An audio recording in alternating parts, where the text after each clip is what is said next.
ఏం జరిగిందిరా? అన్నయ్య అది మీరు కోరుకున్నది ఇదే కదా?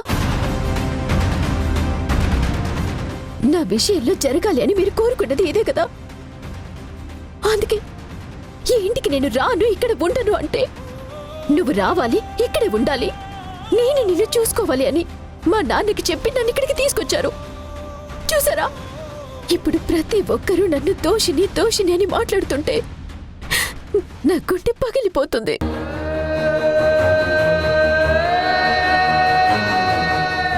చెయ్యని తప్పుకి నింద పడితే ఆ నిందని నిజమని నలుగురు నానా మాటలంటుంటే ఆ నరకం ఎలా ఉంటుందో అనుభవించే వాళ్ళకి తెలుస్తుంది. జానకి, టైం బాలేనప్పుడు ఆపండి. మన టైం బాలేనప్పుడు మాటలు పడాల్సి వస్తుంది. అలాంటప్పుడు తల ఉంచాలి. నిజాన్ని నిరూపించుకున్న తర్వాతే సమాధానం చెప్పాలి అని మీ వాళ్ళని వెనకేసుకుని వచ్చి నాకు సర్ది చెప్పాలని చూడొద్దు. పడిన వాళ్ళకి తెలుస్తుంది ఆ బాధేంటో. నా మనసు ఎంత గాయపడిందో మీకేం తెలుస్తుంది? ఆ నరకం అనుభవిస్తుంది నేను కదా. చూసావా బావా ఎలా మాట్లాడుతుందో? అయినా నువ్వేం తప్పు చేసావు బావా? దుర్గమ్మని తను చంపిందని నువ్వేం చెప్పలేదు కదా. ఊళ్ళో చూసిన వాళ్ళు కదా ధర్మపీఠం ముందు చెప్పారు. అయినా సరే తను టైం అడిగితే ఎంతో పెద్ద మనసుతో నువ్వు ఇచ్చావు. తనకి సాయం చేస్తాను అని తీసుకొచ్చావు. కానీ ఏం చేస్తుంది? నువ్వేదో తనకి నరకాన్ని చూపిస్తున్నావు అని, మేమంతా తన్నేదో బాధ పెడుతున్నావు అని మమ్మల్ని అంటుంది. నిన్ను బాధ పెడుతుంది. అందుకే పాముకి పాలు పోయకూడదని అంటారు బావా. తోడేలు ఎప్పుడు మంచిని కోరుకోదు, ఎదుటి వారిని చంపేయాలని చూస్తుంది అని అంటారు. ఇలాంటి వాళ్ళ విషయంలో జాలి పడితే తర్వాత మనమే బాధపడాలి. అవును భార్గవ్, ఇప్పటికీ మించిపోయిందేమీ లేదు.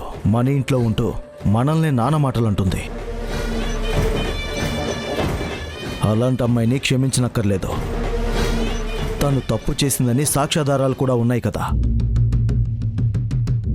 ధర్మపీఠం ఇచ్చే తీర్పుకి సిద్ధంగా ఉండమని చెప్పాలి. కాదు అని ఎదురు తిరిగితే పోలీసులకు అప్పగించి న్యాయస్థానంలో తేల్చుకోమని చెప్పాలి. అంతేకాని ఇలాంటి వాళ్ళకి మన ఇంట్లో స్థానం ఇస్తే మనమే బాధపడవలసి ఉంటుంది. ఇంకా చాలా ఆపుతారా?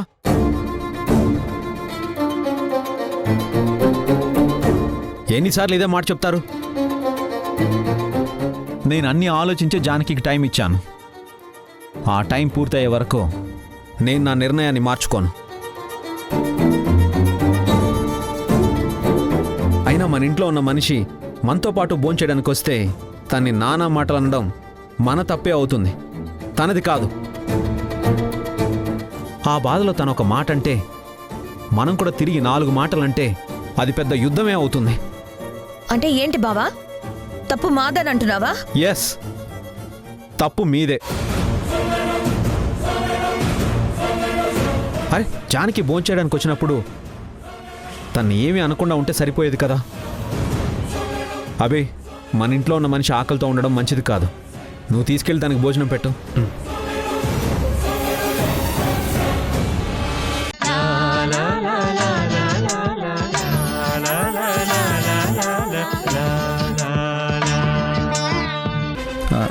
జానకిని చూసావా? చూశాను బాబు. మీ ఇంటికి మీరే కదా తీసుకెళ్లారు. జానకిని ఈరోజు ఎక్కడైనా చూసావా? చూడలేదు బాబు. రే అభి, నువ్వు అటెళ్ళు చూడు. సరే, నువ్వు అటు వెళ్తావా? ఓకే.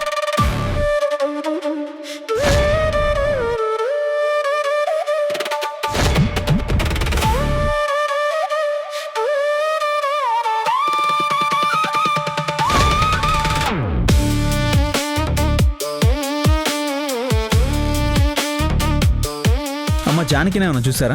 లేదు, చూడలేదు బాబు. చూడలేదా? అమ్మా అమ్మా, జానకిని చూసారా? ఇప్పుడు చూడడం ఏంటి బాబు? చిన్నప్పటి నుండి చూస్తూనే ఉన్నాను కదా.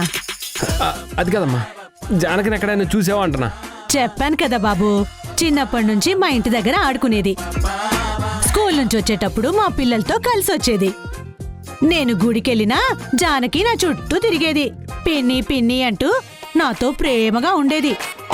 జానకి నేనెప్పటి నుంచో చూస్తూనే ఉన్నాను కదా, మళ్ళీ కొత్తగా అడుగుతావేంటి? నీ గోల్ నీదేగా, నేను అడిగేది నీకు అర్థం కావట్లేదా? ఆ ఇది మరీ బాగుంది. జానకిని చూసారా అని అడిగింది నువ్వు, మళ్ళీ కోప్పడేది కూడా నువ్వేనా? నువ్వు జానకిని చిన్నప్పటి నుంచి చూసావని అడగలేదు, ఈ రోజు జానకి కనిపించిందా అని అడుగుతున్నా. ఓ అదా, నాకు కొంచెం అర్థమయ్యేలా అడగొచ్చు కదా. నాకెక్కడా కనిపించలేదు. ఇంతసేపు టైం వేస్ట్ చేసావు కదా. ఎలా జానకి?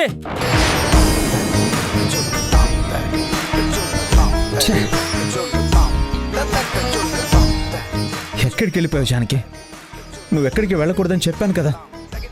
ఇప్పుడు నువ్వు ఇలా వెళ్ళిపోయావంటే దుర్గమ్మ నువ్వే చంపావు, అందుకే పారిపోయావని అందరూ అంటారు. నిజం నిరూపించాలంటే నువ్వు ఇక్కడే ఉండాలి. అయినా నాకు చెప్పకుండా ఎందుకు బయటికి వెళ్ళావు? ఛే!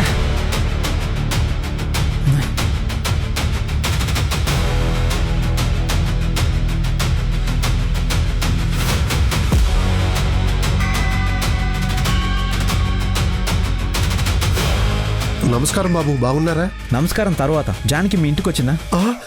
జానకి ఉదయం నుంచి జానకి కనిపించడం లేదు. ఎక్కడ వెతికినా తను ఎక్కడా లేదు. అందుకే మీ దగ్గరకు వచ్చిందేమో అని అడుగుతున్నాను. రాలేదు బాబు. ఒకవేళ వచ్చుంటే నేనే మీ ఇంటికి తీసుకొచ్చావండి కదా.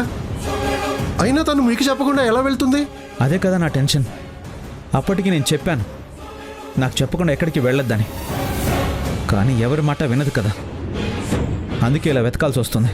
మీకు కనిపిస్తే నాకు ఫోన్ చేయండి, నాకు కనిపిస్తే మీకు ఫోన్ చేస్తాను. అలాగే బాబు.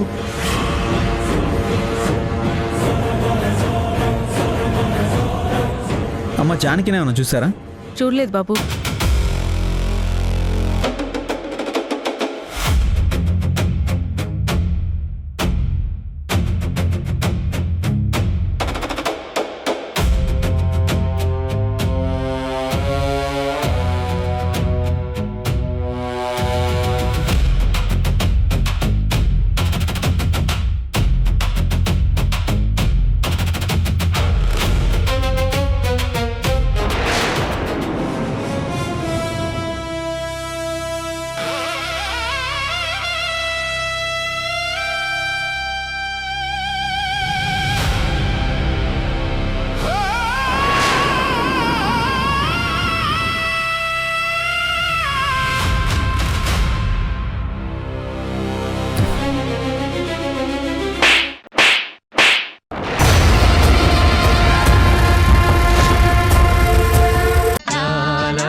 ఇది వరకు నీ ఇష్టం అంటే అందరూ ఊరుకునేవారు. ఇప్పుడు నీ ఇష్టం అంటే ఇక్కడ చెల్లదు. నీకు సాయం చేస్తానని మా భార్గవ్ చెప్పాడు. తన మాటకు గౌరవించి మేమందరం మౌనంగా ఉంటున్నాం. అంత మాత్రానా ఇక్కడ ఎవరు చేతగాని వాళ్ళని కాదు. నువ్వేం చేసినా చూస్తూ ఊరుకుంటావని కాదు. ఒక్కటి గుర్తుపెట్టుకో, నువ్వు చేసే ప్రతి పని ఈ ఇంటి పరువు ప్రతిష్టలకి సంబంధించుంటుంది. నీ తప్పుకి ఎలాగూ శిక్ష పడుతుంది. నీ వల్ల మా ఇంటి గౌరవానికి ఏదైనా భంగం వాటిల్లితే ఊరుకునే ప్రసక్తే లేదు. చూడండి, నేనిక్కడ ఖైదీని కాదు, మీ అందరి కళ్ళ ముందు ఎప్పుడు ఉండటానికి. నా మీద పడింది నిందే అని నిరూపించుకోవాలంటే నేను కనీసం ప్రయత్నం చేయాలి. అందుకే ఆ ప్రయత్నం మీదే వెళ్ళాను. పారిపోయేంత పెరిగిదాన్ని కాదు నేను. మీ ఇంటి పరువు తీసేంత చెడ్డ బుద్ధి నాకు లేదు. నీ బుద్ధి ఎప్పుడు ఎలా మారుతుందో ఎవరికీ తెలియదు కదా. ఒకప్పుడు నీ వల్లే ఈ ఇంట్లో సంతోషం వచ్చిందనుకున్నావు, కానీ తర్వాత తెలిసింది నీ వల్లే మా ఇంట్లో కన్నీళ్లు మిగిలాయని. అందుకే నీ గురించి ఏం ఆలోచించాలో ఎలా ఆలోచించాలో కూడా ఎవరికీ తెలియడం లేదు.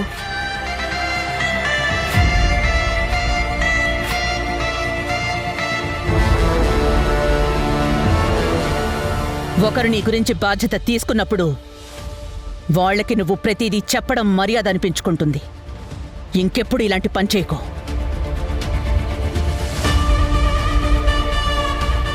నీ నిజాయితీ నిరూపించుకునేంత వరకు నీ ఇష్టం వచ్చినట్టు చేయకు. అంతవరకు మేం చెప్పినట్టు చేయి.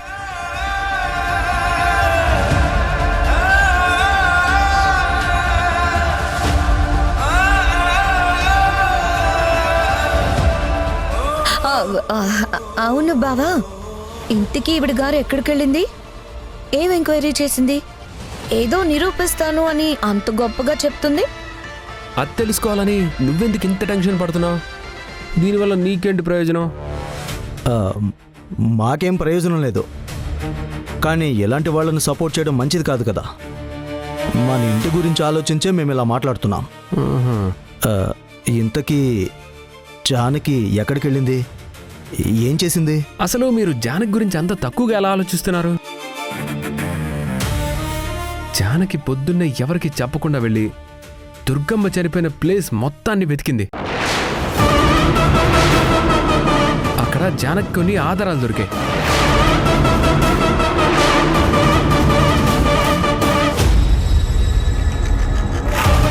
అవి పట్టుకొని జానకి ఎంక్వైరీ చేసింది. అసలు దుర్గమ్మని ఎవరు పట్టుకున్నారు, ఆ రోజు అక్కడ ఎవరున్నారు, దుర్గమ్మని ఎలా చంపారు, ఎందుకు చంపారు, ఇలా ప్రతిదీ ఇప్పుడు జానకి తెలిసిపోయింది.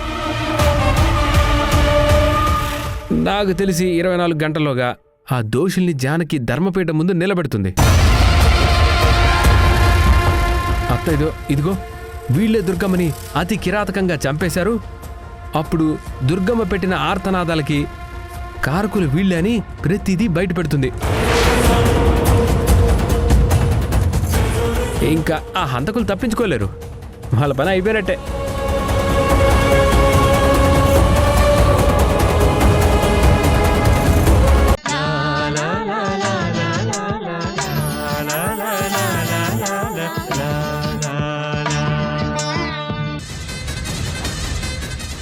అప్పుడు రుద్రానికి కోపం పెరిగితే, భార్గవ్ నా మీద పగపడితే నా ప్రాణమే పోతుంది.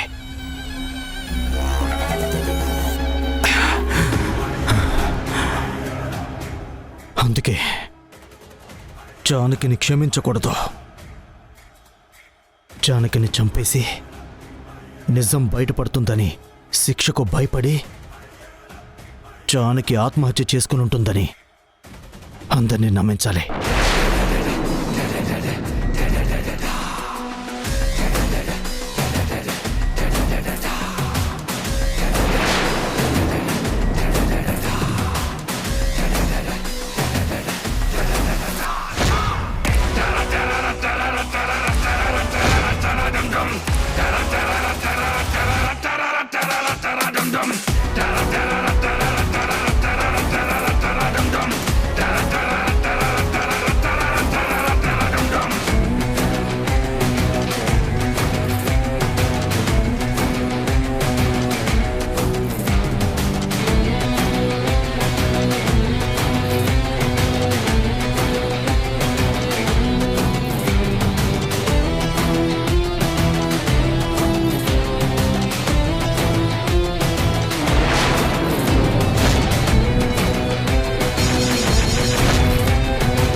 జానకి, ఒకప్పుడు ఈ ఇంట్లో నిన్ను మహారాణిలా చూశారు. నువ్వు ఏ మాట చెప్తే అందరూ ఆ మాట విన్నారు. నిన్ను కాదు అంటే నా మీద కోపం పెంచుకున్నారు. కానీ ఇదే ఇంట్లో నీ ఊపిరి ఆగిపోతుందని, నువ్వు శాశ్వతంగా పరలోకానికి వెళ్ళిపోతావని కలలో కూడా నువ్వు అనుకుని ఉండవు కదా. ప్రశాంతంగా నిద్రపోతున్న నిన్ను పైకి పంపించేస్తాను.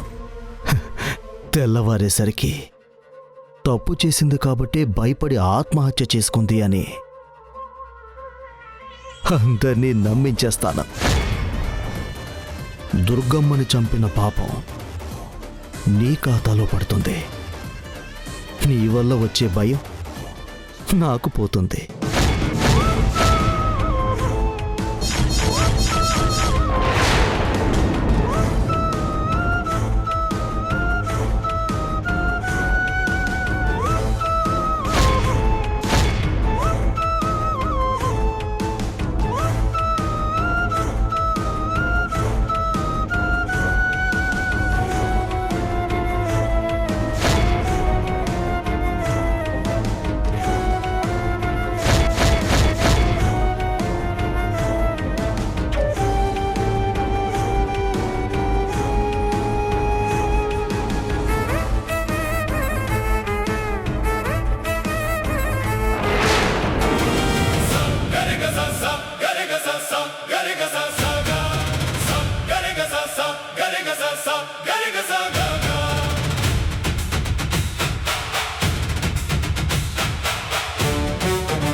జానకి దుర్గమ్మను చంపిందని సాక్ష్యాధారాలు కనిపిస్తున్నాయి.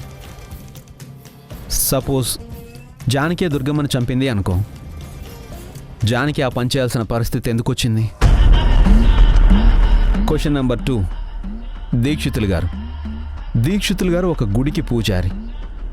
అలాంటి వ్యక్తి కూతురు ఒక సాధారణమైన జీవితం గడుపుతున్న వ్యక్తి జానకి. నేను ఈ ఊరు వచ్చినప్పటి నుంచి చూస్తున్నాను, జానకి ఏదో విధంగా టార్గెట్ అవుతూనే ఉంది. అసలు తన మీదే ఎందుకని నిందలు? ఇవి నిందలా, నిజాలా? Question number 3. జయసింహ ఇప్పటికే చాలాసార్లు జానకిని ఇరికించాలని చూసి ఫెయిల్ అయ్యాడు. ఒకసారి రుద్రాణి అత్త కాళ్ళు కూడా పట్టుకున్నాడు. అసలు జయసింహకి దీక్షితులు గారి కుటుంబానికి గొడవలేంటో నాకు అసలేం అర్థం కావడం లేదు.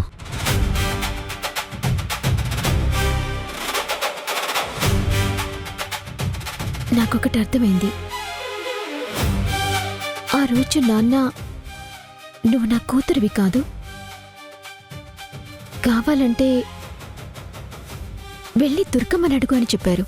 ఆ రోజు నాకు దొరికావన్న నిజం తెలిసిన ఏకైక సాక్షి దుర్గమ్మ. నేను దుర్గమ్మని అడిగితే తను మాత్రం నిజం చెప్పకుండా మాట దాటేసింది.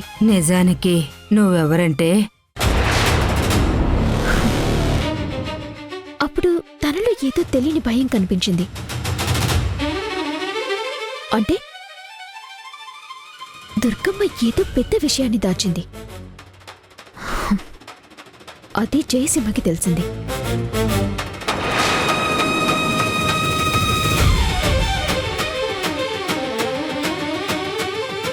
అందుకే దుర్గమ్మని చంపారు.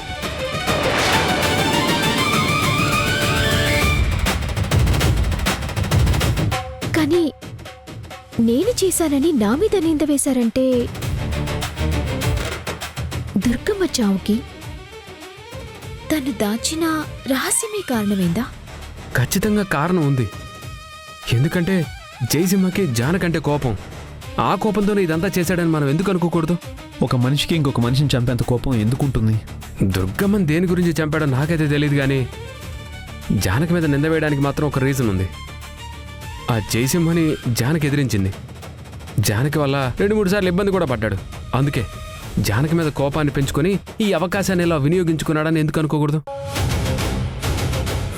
దుర్గమ్మకి తెలిసిన విషయం నాన్నకి తెలిసి ఉండాలి. ముందు అదేంటో తెలిస్తే అసలు ఏం చేయాలో నాకు అర్థమవుతుంది. కోపంతోనే జానకి మీద ఇదంతా చేస్తున్నారు అన్నది కరెక్ట్ కాదు. ఎందుకంటే ఆధారాలన్నీ జానకి చంపినట్టుగా క్రియేట్ అవుతున్నాయి. కానీ నిజానికి జానకి మనతో పాటు ఉంది. మనతో పాటే దుర్గమ్మను వెతికింది. సరే, మరి అలాంటి మనిషి అంతలోనే హత్య ఎలా చేస్తుంది? పోనీ హత్య చేసే ప్రయత్నంలోనే మనతో అలా నటించినట్టు కూడా నాకెక్కడ అనిపించలేదు.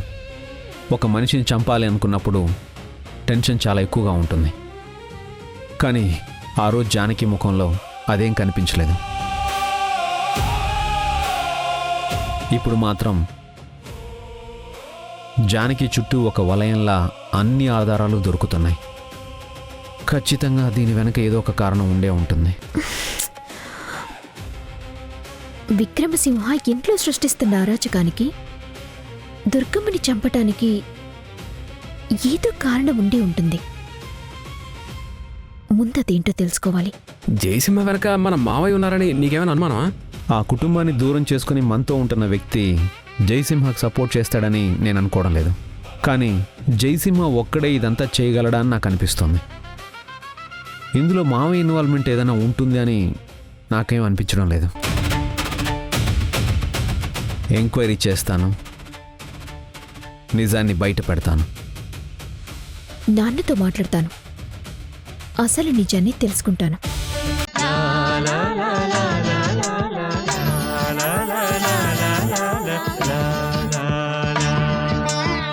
వాడికి శిక్ష పడుతుంది. దుర్గమ్మ ప్రాణం ఎందుకు తీశాడో కూడా బయటపడుతుంది.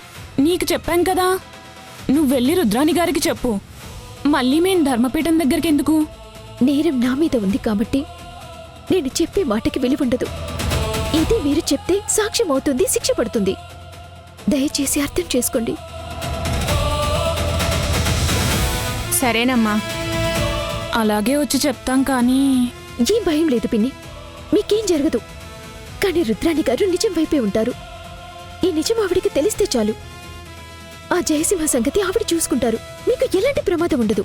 అలాగే జానకి, రేపు ఉదయం ధర్మపీఠం దగ్గరకు వచ్చి చెప్తాము. చాలా థ్యాంక్స్ పిన్ని, ఎంత పెద్ద సాయం చేస్తున్నారు. ఈ జన్మలో మీ సాయాన్ని నేను మర్చిపోలేను.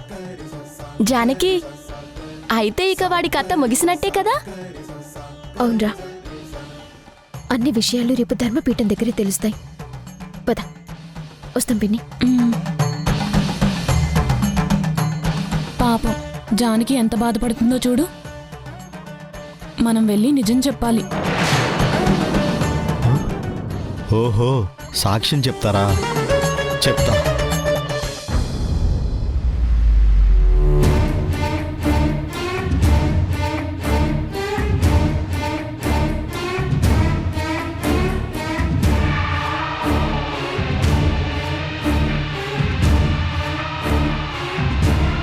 Good morning sir. Good morning. ఎంతసేపు అయింది మీరు వచ్చి? ఇప్పుడే వచ్చాను సార్. సారీ, కొంచెం లేట్ అయింది. పర్వాలేదు సార్. అయినా నేనే మీ ఇంటికి వచ్చేవాడిని కదా, ఇక్కడెందుకు వెయిట్ చేయమని చెప్పారు? నేను ఎంక్వైరీ చేస్తున్న సంగతి ఎవరికీ తెలియకూడదు. గోడలు కూడా చెవులుంటాయి, అందుకే మిమ్మల్ని ఇక్కడ ఉండమన్నాను. సార్, నేను అడిగిన తీసుకొచ్చారా? ఒక్క నిమిషం.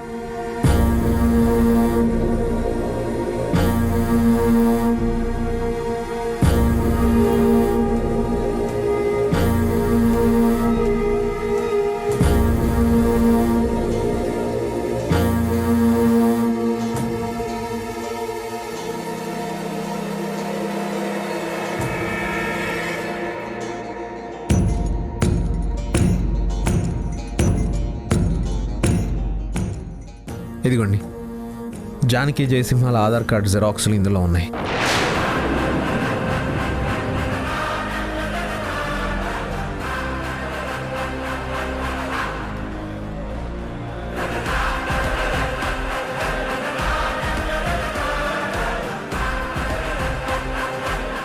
చాలు సార్.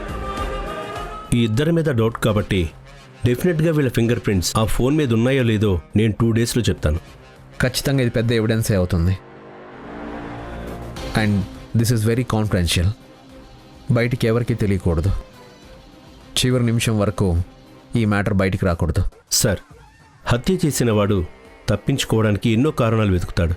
కానీ చట్టం వాడికన్నా తెలివైంది, సాక్ష్యం అన్నిటికన్నా బలమైంది. ఫోన్ మీద వేలిముద్రలు దొరకాలి. దుర్గమ్మ చనిపోయిన రోజు చివరి కాల్ డేటా, వేలిముద్రలు అన్నీ కలిపితే హంతకుడెవరో క్లియర్గా తెలిసిపోతుంది. మీరిక భయపడాల్సిన అవసరం లేదు. ఒక ఆడపిల్ల మీద అన్యాయంగా నింద వేశారు. అది తప్పు అని నిరూపించాలంటే మీరు తీసుకొచ్చే ఆధారమే నాకు ముఖ్యం. నిజాన్ని నిరూపించడానికి మీరు పడుతున్న శ్రమ చూస్తుంటే రియల్లీ అప్రిషియేట్ యూ సార్. మీరు గెలుస్తారు. ఆ అమ్మాయి నిర్దోషిగా బయటపడుతుంది.